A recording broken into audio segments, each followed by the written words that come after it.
আল্লাহ নবী সাল্লাল্লাহু আলাইহি সাল্লাম বলছেন, দুই ব্যক্তিকে আল্লাহ তাআলা জাহান্নাম থেকে উঠাবে, জাহান্নাম থেকে তুলে আনবে, তুলে আইনা মাঝখানে জান্নাত এবং জাহান্নামের মাঝখানে খালি জায়গায় রাখবে।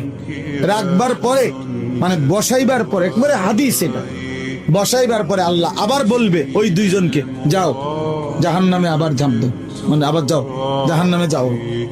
তো একজন এক দৌড়ে জাহান্নামের দিকে যাই, এই জাহান্নামে ঝাঁপবে, আর আরেকজন আস্তে আস্তে হাইটা হাইটা 2 কদম হাঁটে আর পিছন দিকে আবার তাকায়, আবার 2 কদম হাঁটে পিছন দিকে তাকায়, এইভাবে একটু একটু করে হাইটা হাইটা জাহান্নামে গিয়া পড়বে।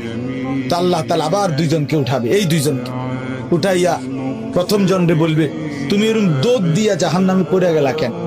সে বলবে, মাওলা জীবন ভর আমি আপনার নাফরমানি করেছি, আপনার কথা মানি নাই বলেই তো আমি জাহান্নামী হয়েছি। আজ যখন আপনি আমারে জাহান্নাম থেকে তুলে ওই মাঝামাঝি জায়গাতে রাখছেন, রাইকা আবার যখন কইছেন জাহান্নামে যাইতে, পড়তে, লাফ দিতে, তো এটাও তো আপনার একটা হুকুম।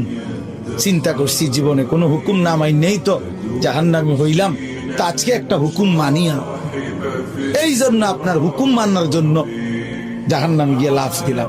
আল্লাহ বলেন, আমিও তোকে মাফ করে দিই, চা জান্নাতে।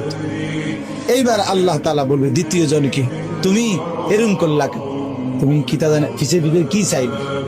তো সে বলবে, মাওলা আমি তো জাহান্নামী, আমার আযাব তো হচ্ছিলই, তো আপনি যখন আমারে জাহান্নাম থেকে তুলে এই খালি জায়গায় আইনা বসাইলেন, আমি ভাবছি আপনার মায়া লাগছে, আমারে দয়া করবেন, আমি মনে করছি আমারে মাফ করে দিছেন বা মাফ করে দিবেন, এই জন্য উঠাইয়া আনছি।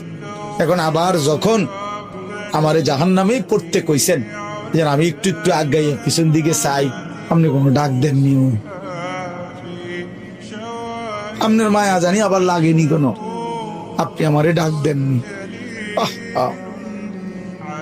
তো আল্লাহ তাআলা বলবেন, বান্দা তোকেও মাফ করে দিন, যা তুইও আমার জান্নাতে।